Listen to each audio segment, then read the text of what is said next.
Welcome back to another episode of Skip to the Point. In this episode, I sit down with Alex Kremer. Alex is the founder and CEO of Alluviance, as well as the host of the Rising Leaders podcast. In this episode, we talk about his battle with mental health, how he developed the importance of working on your inner game, and how your side hustle can become your main hustle. I hope you enjoyed this episode as much as I did. With that, let's skip to the point. All right, Alex, welcome to the podcast. What's up? It's good to be here. How would you describe in one sentence what you're doing now? Yeah, I run a community of tech sales professionals, sales leaders, and founders who specifically are wanting to master the craft of being a great sales professional or someone who influences people in a really profound way, but also who does so by transforming their inner game, and their inner game really being gaining clarity in terms of like, hey, who the hell are you? What are you really doing here in this role? And also gaining clarity in terms of, hey, what's actually holding you back from it? Because what I found is that when you master your skill set, and then you also have that underlying foundation of mental, emotional, even spiritual health, that really is the perfect balance between, hey, how do I achieve an extremely high level, but also feel really good about it? I love that. And was there a specific moment in your career that you realized you either had to work on your inner game or it was important for other people to work on theirs? I feel like I've always been a high achiever, or at least an aspiring high achiever. And, whether it's through high school, into college, through clubs, through, I got a job at Microsoft right out of college. And it was about my fourth year at Microsoft. I was living down in San Francisco. And I was the number one on my team for, I think, the second year in a row. And I was feeling like, okay, my numbers are really great. I was wearing a suit and tie every single day to work. And I was going and I was working with Silicon Valley customers. I was just like, man, from the outside looking in, I'm doing great. I was making more money than I'd ever made, right, on just a fast track, so to speak. And while externally people would be like, Alex, you're crushing it, inside, I used to kind of whisper to myself, man, I hate my life. Man, I'm just like, I'm really struggling here. And it got to this point where I was trying to brainwash myself into thinking that I was always great. I was almost like indoctrinated as a kid. It's like, hey, when somebody asks you how you're doing, you say you're always great, because hopefully they'll hear that you're doing always great and start to feel that themselves. And also you'll hear that and it'll kind of go in your ear and you'll brainwash yourself into thinking it. And while there's value in that technique, what it also does is it pushes down these feelings when you don't feel great, right? Whether it be depression, whether it be sadness, whether it be anger, whatever it might be. And so I never actually allowed myself to feel, the, oh my God, I'm struggling here sorts of emotions. And I still remember it was sometime in 2016 timeframe when I woke up and it just kind of hit me all of a sudden. I was like, man, I can't even get out of bed today. And it was kind of like one of those scenes in a movie. It's like the shades were pulled shut. There was trash everywhere. There was just like boxes of pizza places, just like I was like really went into a pretty deep state of depression. It was my first time ever allowing myself to, recognize like, hey, I've got actually a serious problem here, because I was just so focused on working and achieving and, getting promoted, all that sort of good stuff. And it eventually led me to a conversation I had with my oldest sister, Holly, where she ended up sending me a book called The Way of the Peaceful Warrior. And that was just a book that really catalyzed me into being like, hey, when you got stuff that's going on, like it's important to simply be with it. And I ended up getting a LinkedIn message from somebody named Zachary. And essentially it said something along the lines of, hey, do you think you're living your life the way that you should be? And it kind of hit me right and square in between the eyes right when I needed it. And I ended up taking the conversation, and he ended up inviting me to my very first immersion. And that immersion led to essentially me attending close to 150 immersions now at this point in my life, and having many coaches, mentors, teachers along the way. And I'd say this idea of working on the inner game, so to speak, really came out of just my personal journey of like, it's really fun to get after it and to achieve, but at what cost at the end of the day? And that's where I think that a lot of people are aspiring for. I have goosebumps. But what's so crazy is that I really do believe that life happens for you, not to you. Like that's such a great story of you, that bad thing happening to you, but it really led you to what you're doing today, which is beautiful. I think so many salespeople deal with something like this. Why do you think in sales, like this is such a common thing that we deal with these mental health, battles? Sales is hard, but why do you think we deal with that so often?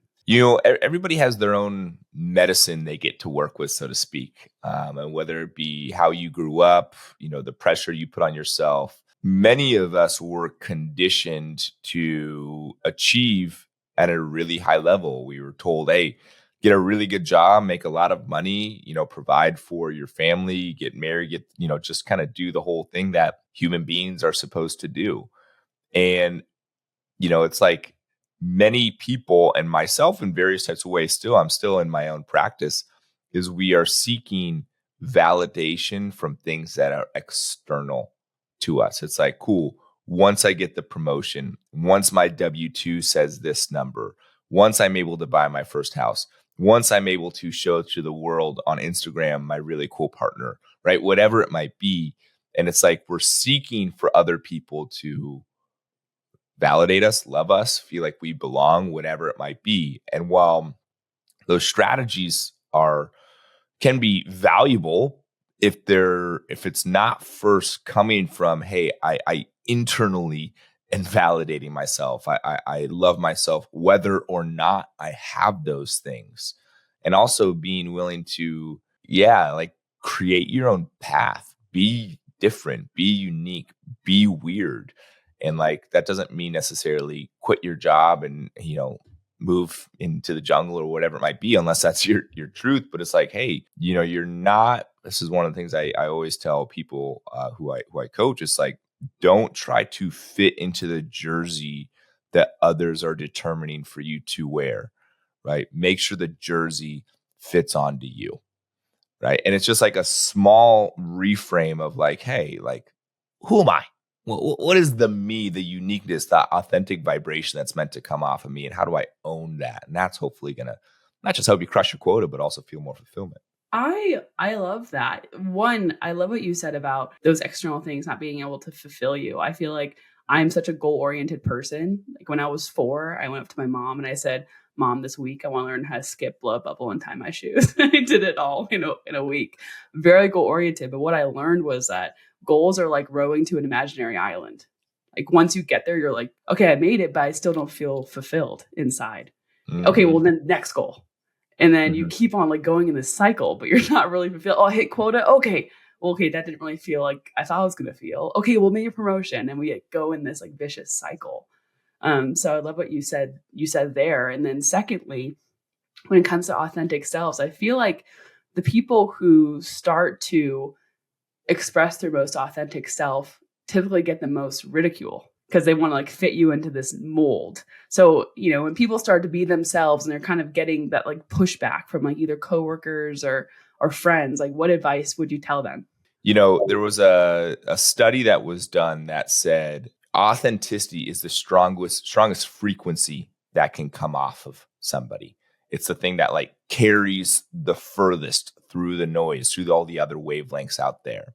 And, you can feel it whether you're at a party or at a restaurant and somebody walks in and they're fully owning themselves. Maybe they look a little bit different. Maybe they're just like a little more boisterous, but they're just like really confident and comfortable in your skin.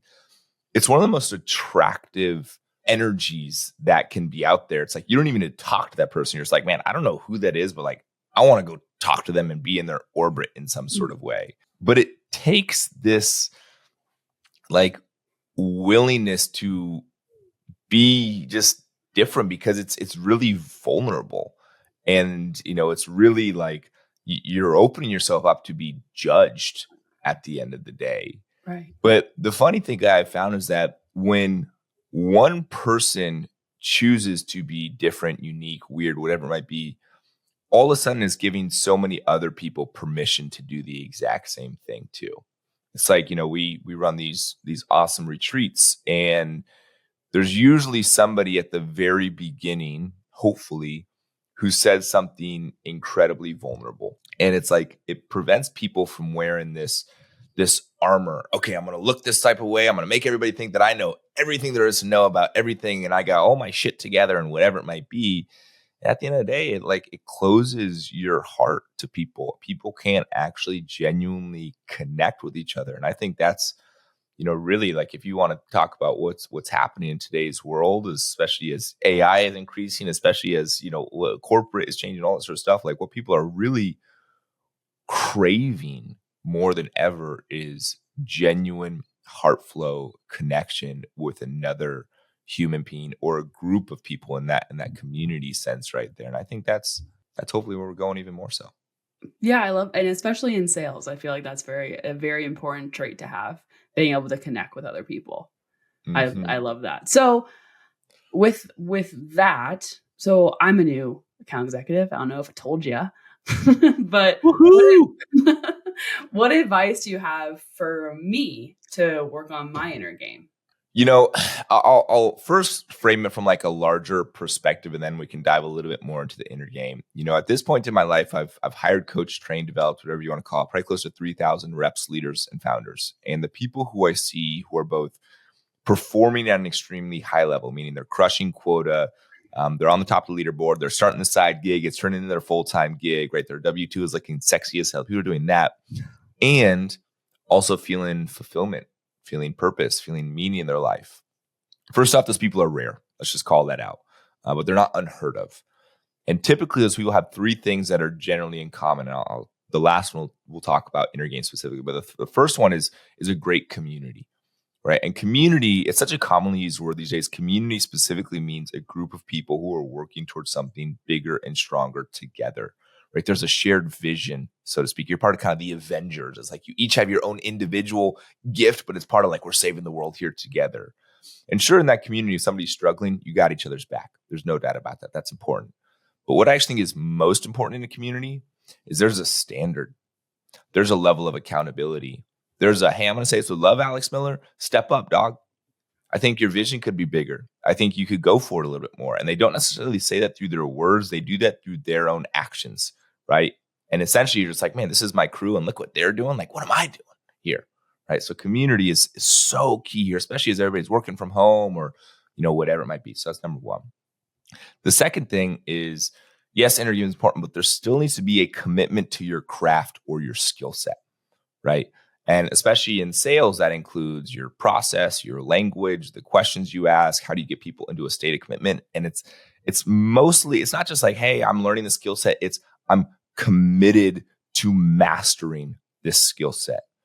And your dad, Skip Miller, right? I learned directly from him. I had a lot of one-on-ones with him. And he was a person who called me forward, be like, I have to be committed to learning how to embody this. And one of the best ways to master something is to teach it, right? And the third one, and this is kind of, answering your question, is that inner game piece of it. And what do I mean by inner game? Inner game, there's really like three main components of it. And they kind of like work, it's like sequentially working towards it. Because so often people are like, oh, I want to figure out what's my vision? What's my purpose? What am I doing? And while it's amazing, if you're not first connected with yourself, it's going to be straight mental, or it's going to be based on what you've been conditioned to think, whatever it might be. So step one of inner game is you have to actually connect with yourself, self-connection. And that includes slowing down, feeling your body, right? Feeling the sensations on your body, actually experiencing the emotions that you have going on, right? Sadness, anger, fear, all that sort of stuff. Those are sacred emotions, and they're actually meant to teach us things. And so often people want to push those things down, and it starts to like ferment and become something that it's not, and get you later on. Or it's like one of the things we always say within our community is like, hey, what's coming is going. So oftentimes these emotions are coming up so they can actually just simply work through you, right? So self-connection, and whether that be, meditation, breath work, journaling, hell, going on a walk without your phone and just like looking at the trees. That's such an easy way to do it. But stop being on your phone or doing. That's the thing that it causes people to always be, focused on the future. It's like, slow down and be in self-connection. So that's the step one of the inner game. Once you actually self-connect, then you can move into what we like to call being your essence-led leader. Your essence-led leader essentially is the unique vibration of yourself, right? It's that authenticity that we were talking about. It's like the I'm weird and I'm owning my weirdness. But that can't come out, that light, that energy can't come out until you actually are connected with yourself, right? So actually you have to go in there and be with yourself to actually allow that light to come out.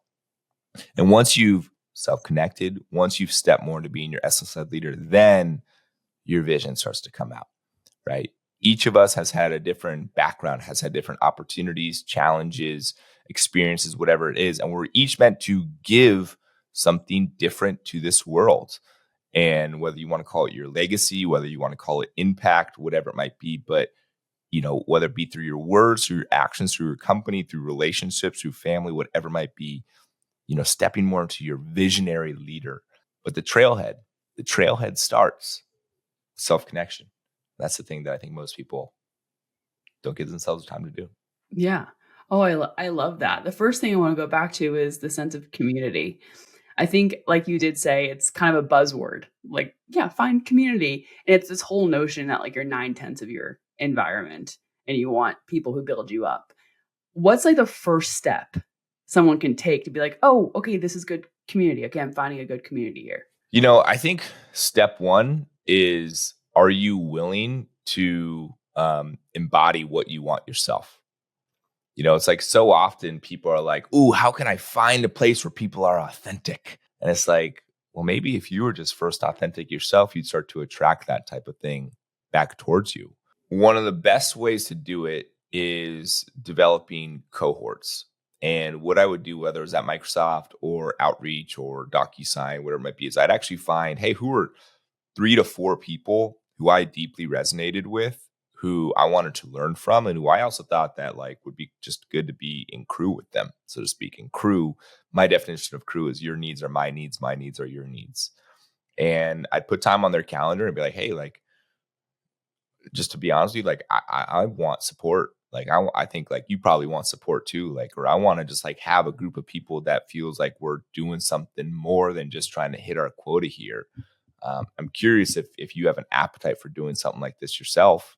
And if so, like I can kind of bring some stuff together and do it.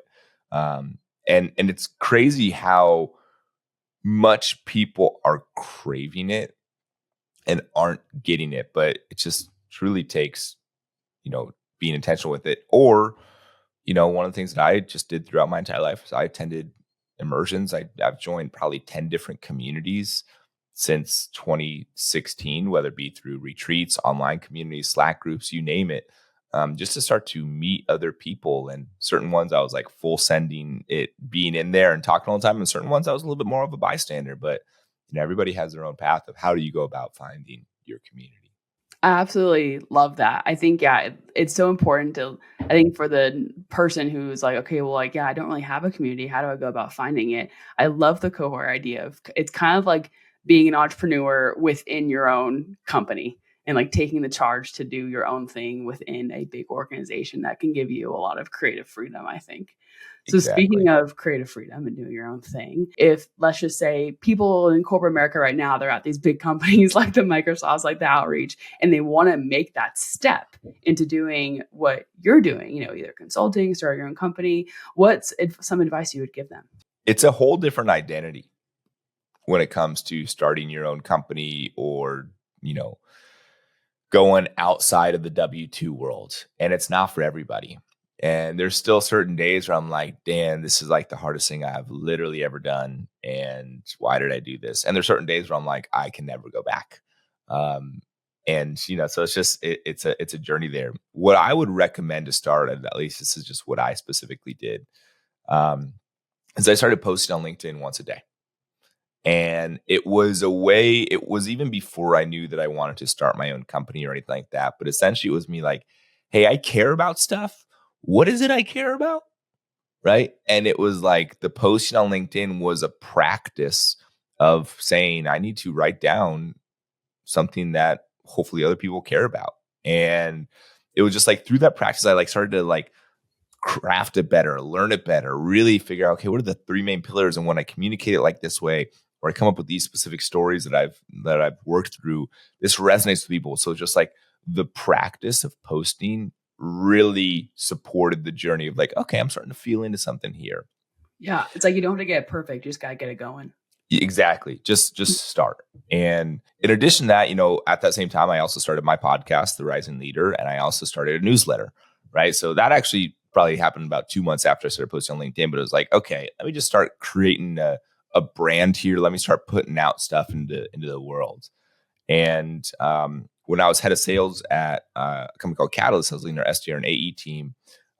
I'd been to many immersions, which are 3-day in-person events in my life, and probably been to like 100 to 150 at that point. And I was like, you know what? I'm really feeling called to create something like this myself. And so I talked to my boss first, and I was this guy named Mark Costaglo, which many people know. I'll probably listening to this. I was like, hey man, I want to like throw this. Like, is this cool with you guys? And they were like, for sure. How could we not be excited about that? And so I threw my first one, and it was a success. And I threw my second one, and it was a success. And I threw my third one, and it was a success, to the point where people were joining what we call it Aspire, our year-long program. We had probably about 30 people in that year-long program, which included weekly calls, an online Slack group, additional immersions, all that sort of stuff. And it got to the point I was like, okay, this is simply calling me forward to go and do this full time. It wasn't like I set out to say like, okay, I'm going to turn this into my full-time gig. It was more of like, I just simply love this, and I'm feeling a resonance to do this in some sort of way. Let's pull that thread and see where it goes. Yeah. And I remember talking to a few mentors. I was like, hey, when is it time to actually do it full time? They're like, you'll know. Don't force it. And I remember Scott Leese, one thing that he told me, he's like, wait, he thought about it like from a little bit more of like a wise way. He's like, make sure the income you're getting from that can replace the income you're getting from your full-time job. And it just so happened to be that right after my third immersion, the income that we were making from this was exactly the same as what my OTE was as head of sales at Catalyst. And so I was like, this is asking me to take the leap. Wow. So it's almost like, doing something you're passionate about as a side gig till it becomes your main gig. That's what I'd recommend. I mean, side gigs, I feel like, are on the rise these days. Yeah. What I'm doing right now. Exactly. I think like literally the corporate world is massively changing. I'm really excited to see what corporate looks like, in 5 years, because everybody's developing a personal brand. Everybody has a side gig. There's this like, the Gen Z and I don't even know, what's the lower generation below Gen Z called? It's like, no idea. I want to say it's like Gen A or something like that. I don't know, but it's like, I'm really curious to see what's going to happen there. AI is taking over so many jobs. People are really being invited now more than ever to drop more into, whether you want to call it your consciousness, your heart, just like to like kind of look within a little bit more as so many tasks are automated. We're going to see what happens. And I feel like you're like a walking reason that the riches are in the niches. Like finding a niche that you're like, okay, I believe in this. There's actually so many people who believe in that as well. And you find your people, the people who also want to work on their inner game and want those, or desperately needed those things, especially in this remote post-COVID world. But last question. I know that, I'm doing something similar to what my dad did.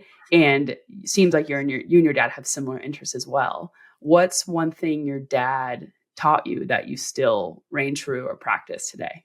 I do want to just give a shout out to your dad, Skip. I mean, he was our sales trainer at Outreach for about 2 years or so. And then when I first moved into management, Outreach was graceful enough to like give me one-on-ones with him. And he knew his shit.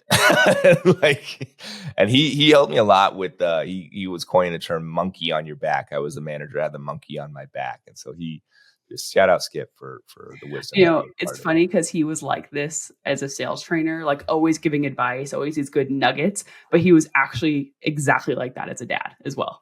Like it did not, like me seeing him train and his advice he had to give me, there was no difference. It was the exact same thing. So that's authenticity. Yeah, true. That's like living in your mission. It's not like your work person and then your personal person. It's like there is just one human being.